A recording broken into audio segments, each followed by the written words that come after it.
Okay okay, hi everyone, here is रश्मि।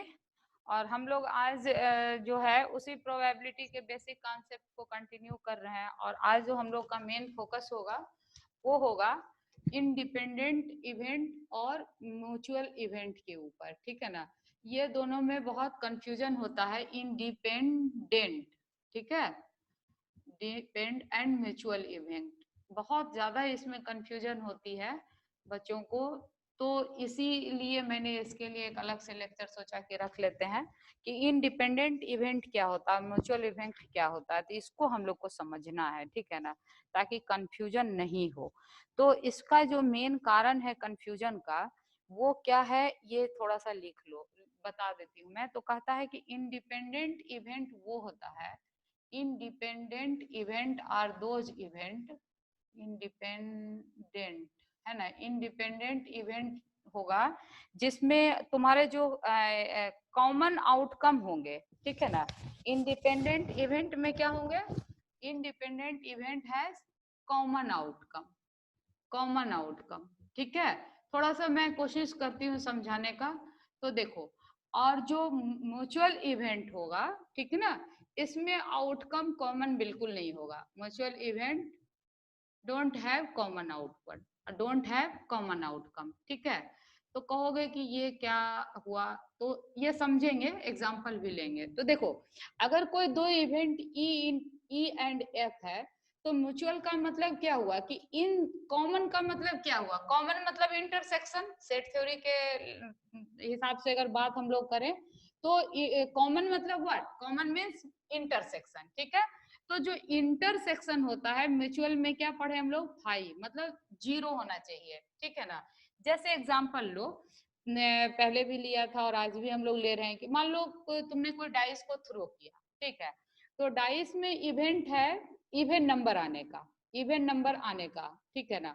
तो even number का जो आउटकम होगा वो क्या होगा, 2, 4 एंड 6। और एक एफ इवेंट है, ठीक है, एफ इवेंट है। और एफ इवेंट में अगर इवन नंबर, ठीक है, ऑड नंबर आने की प्रोबेबिलिटी, तो ऑड नंबर में क्या क्या आ सकता है, तो देखो 1, 3, 5 हो सकता है, ठीक है। तो ये जो है ना, ये इवेंट का आउटकम है, this is called outcome of event. तो ये ई इवेंट का आउटकम है और ये एफ इवेंट का आउटकम है। इवेंट मतलब जो हम लोग एक्सपेरिमेंट करते हैं, ठीक है ना। तो यहाँ पर इन दोनों में जो आउटकम का अगर इंटरसेक्शन लिया जाए, कॉमन देखा जाए, तो नथिंग, जीरो, ठीक है ना, कुछ नहीं है। तो इन दोनों इवेंट को हम लोग क्या कहेंगे कि हमारा जो इवेंट है वो क्या है, म्यूचुअली इंडिपेंडेंट इवेंट है, ठीक है। तो इसमें जो कॉमन आउटकम है वो हमेशा क्या होगा, फाइव। अब देखो, इंडिपेंडेंट इवेंट में जो है ना, ये क्या है कि कॉमन आउटकम हो सकता है, ठीक है, कॉमन आउटकम हो सकता है। तो कहोगे कि जब आउटकम कॉमन होगा तो वो इंडिपेंडेंट कैसे हुआ, तो इंडिपेंडेंट ऐसे हुआ कि किसी एक के घटने से दूसरे पे उसका इफेक्ट ना पड़े, ठीक है। एक इवेंट के होने से दूसरे इवेंट को कोई फर्क नहीं पड़ता है, तो हम लोग क्या कहेंगे उसको, इंडिपेंडेंट इवेंट। हाँ, लेकिन उसमें आउटकम क्या होगा, कॉमन होगा, हो सकता है, ठीक ना। और यहाँ पर भी क्या है, एक के घटने से दूसरे को फर्क नहीं पड़ रहा है। देखो, म्यूचुअल में भी एक के घटने से दूसरे को फर्क नहीं पड़ रहा है, लेकिन इसमें उसकी उस बात की चर्चा नहीं है। इसमें चर्चा किस बात की है कि जो आउटकम होगा तुम्हारे इवेंट का, उसका कॉमन जो है वो क्या होना चाहिए, जीरो होना चाहिए। आउटकम का इंटरसेक्शन क्या होना चाहिए, जीरो होना चाहिए, ठीक है ना। तो ये बात तुम्हारे किसके हो गई, इवेंट की हो गई, ठीक है। तो अब इसमें जो है इसका कुछ एग्जांपल हम लोग ले तो समझे, और नहीं तो फिर देखो, अगर इवेंट तुम्हारा क्या हो, इंडिपेंडेंट हो, तो उसका तुम इंटरसेक्शन कैसे लिखोगे। If your event is independent, तो इंटरसेक्शन क्या हो जाएगा तुम्हारे इवेंट का, ये फॉर्मूला होता है E intersection F is equal to what, probability of E into probability of F. ये बात किसकी हुई, ये बात हुई तुम्हारे इंडिपेंडेंट इवेंट की, है ना, जिसमें आउटकम कॉमन होगा but it does not affect any other output of one event does not effect of output of another event, है कि नहीं है। तो तो इसको समझने के लिए कुछ एग्जाम्पल लें क्या हम लोग? तो ले सकते हैं, चलो कुछ एग्जाम्पल लेते हैं, है ना। वही कार्ड वाला ही एग्जाम्पल लेते हैं। इसमें बच्चे बहुत कंफ्यूज करते हैं कि कहाँ पे कॉम्बिनेशन लगाएं नहीं लगाएं, क्या करें, है ना। कल पूछ भी रहे थे तुम लोग, तो उसी का एग्जाम्पल लेते हैं। तो चलो पहले हम, चलो तो अब देखो, ये हम लोग देख लिए पिछले दिन की ही तरह 52 कार्ड में इस तरह से तुम्हारा डिवीजन है कार्ड का, और है ना।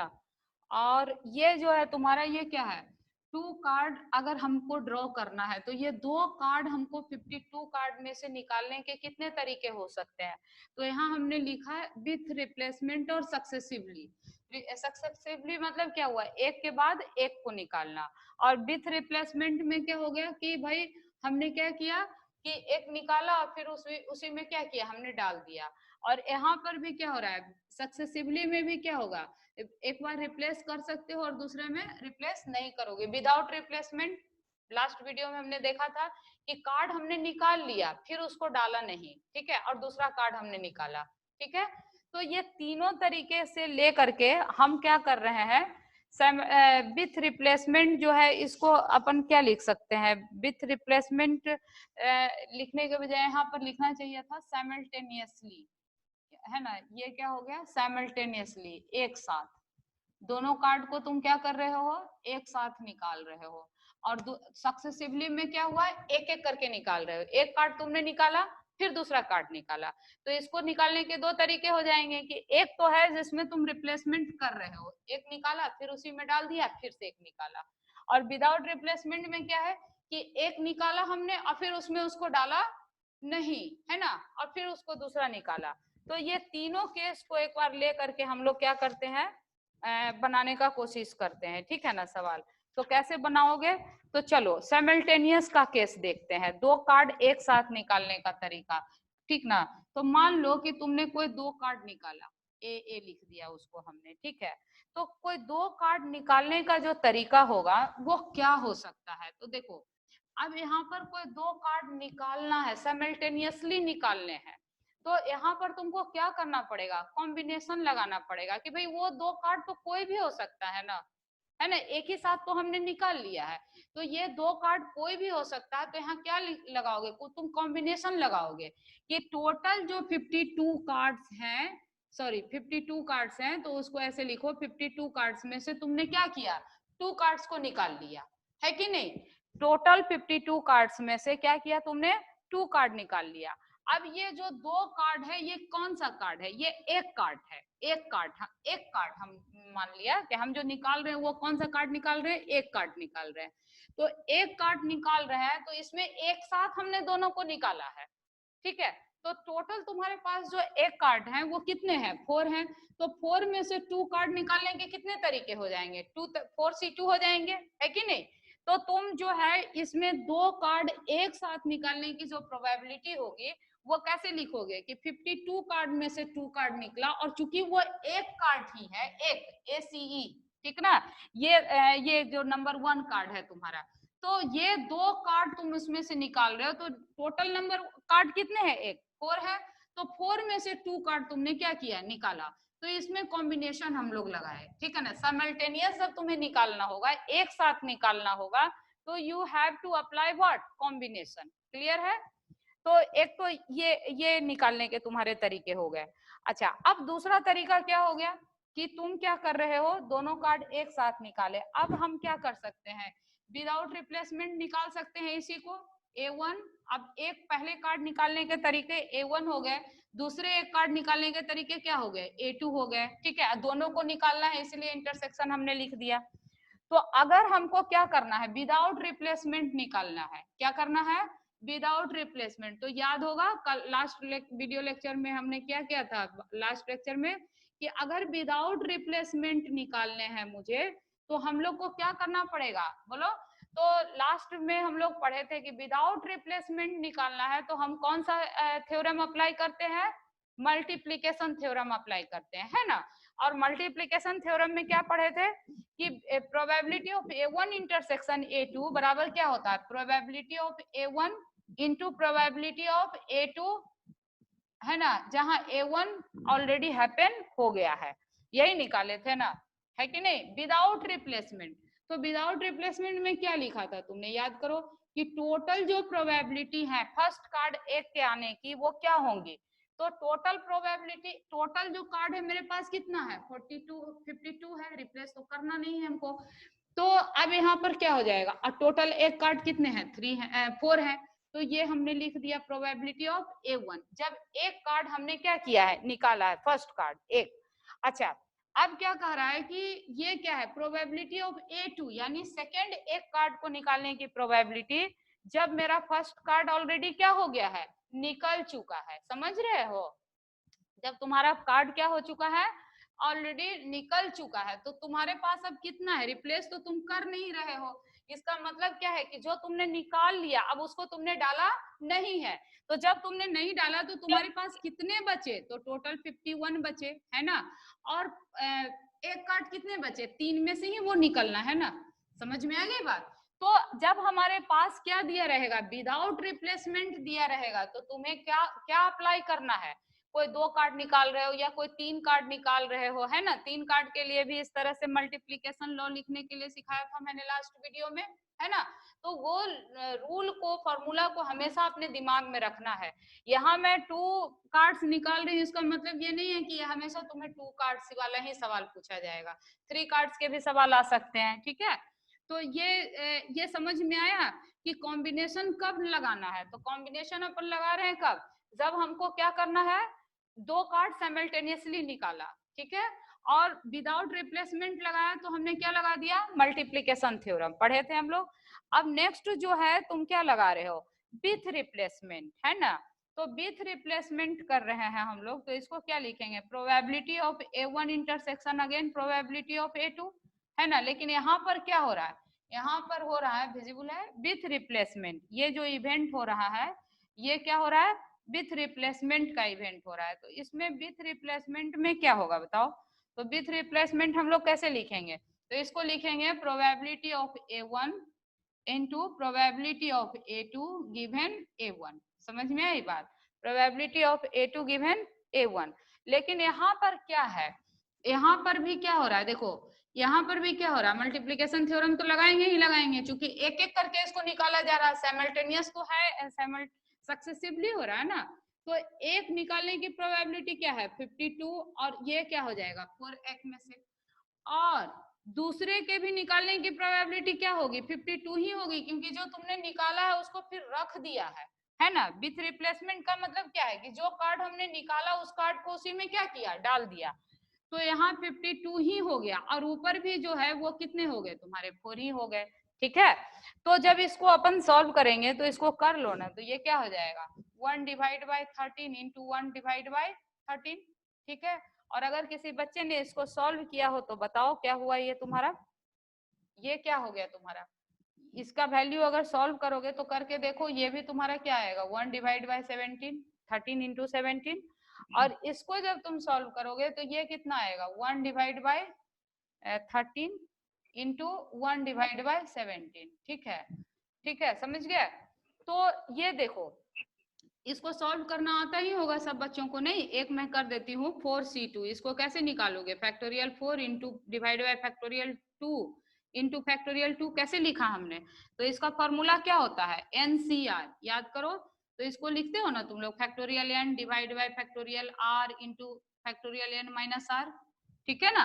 तो यहाँ n क्या है तुम्हारा 4 है, तो 4 के जगह हमने क्या लिखा 4 लिख दिया, r के जगह क्या है तुम्हारा 2 है, तो फैक्टोरियल 2 लिख दिया, फिर फैक्टोरियल n माइनस r यानी 2 माइनस 4 माइनस 2, तो कितने हो गए 2 हो गए। तो factorial 4 divide by factorial 2 into factorial 2, clear है ना, तो बिल्कुल क्लियर है। अब यहाँ पर क्या कर रहे हो NCR ये फॉर्मूला लगा दिया। अब इसको सॉल्व कैसे करते हो तो सब बच्चों को पता है, फैक्टोरियल 4 को क्या लिखा जा सकता है 4 इंटू 3, है ना, इंटू 2 इंटू 1, तो उतना दूर तक हम लोग नहीं जाएंगे, यहाँ फैक्टोरियल 2 है तो यहाँ फैक्टोरियल 2 रहने देंगे, और फैक्टोरियल 2 को क्या लिख सकते हैं 2 इंटू 1, यही होता है ना फैक्टोरियल का डेफिनेशन। तो यहाँ देखो फैक्टोरियल 2 कट गया, यहाँ 2 2 कट गया, तो ये क्या हो गया 6 आ गया। तो मैंने इसको सॉल्व करने के तरीके बताए, ठीक। तो इसको जब तुम सॉल्व करोगे तो क्या आएगा 1 डिवाइड बाई 13 इंटू 17, ठीक है। तो ये हमने क्या तुम्हें दिखाया कि ये जो रिजल्ट है देखो, these result both are same, ठीक है। साइमल्टेनियसली तुम कार्ड को निकालो, एक साथ दो कार्ड को निकालो, और एक साथ दो कार्ड को निकालो, एक एक करके निकालो, और वो क्या है, बिना रिप्लेसमेंट के, यानी तुमने निकाल करके उसमें डाला नहीं, तब उसको बिना रिप्लेसमेंट के, तो ये क्या होंगे, देखो दोनों के वैल्यू क्या है, सेम है। ठीक है। तो कल बच्चे पूछ रहे थे कि मैम हमने कहीं वीडियो में देखा था कि कॉम्बिनेशन लगा करके बनाया था, तो वो सही था कि नहीं, तो मैंने बोला था सही था। तो क्यों सही है, समझ में आ रहा है ना बाबू, है ना, कि अगर तुमको दो कार्ड एक साथ निकालने हो, या दो कार्ड एक एक करके निकालने हो विदाउट रिप्लेसमेंट, ठीक है, तो दोनों का जो रिजल्ट होता है वो क्या होता है, सेम होता है। तो तुम चाहो तो ये कॉम्बिनेशन लगा के करो, चाहे ये जो हमने मल्टीप्लीकेशन थ्योरम पढ़ा है उसको लगा के करो, ठीक है ना। तो मल्टीप्लीकेशन थ्योरम मुझे लगता है कि लगाना आसान है, और इसमें देखो ज्यादा कैलकुलेशन भी नहीं करना पड़ा, इसमें फैक्टोरियल निकालना पड़ेगा, ये सब करना पड़ेगा, है ना, तो it will take more time. तो my suggestion is again today also कि इसी विदाउट रिप्लेसमेंट मेथड से ही इसको मल्टीप्लिकेशन थ्योरम से बनाओ तो अच्छा है। और अगर रिप्लेसमेंट दे दिया तो कैसे बनाना है ये भी समझ में आ गया क्या, अगर आ गया समझ में तो चलो नेक्स्ट क्वेश्चन हम लोग लेते हैं, क्या कोई दिक्कत, अगर ये बात समझ में आ गई तो अच्छी बात है, हम लोग नेक्स्ट प्रश्न लेते हैं।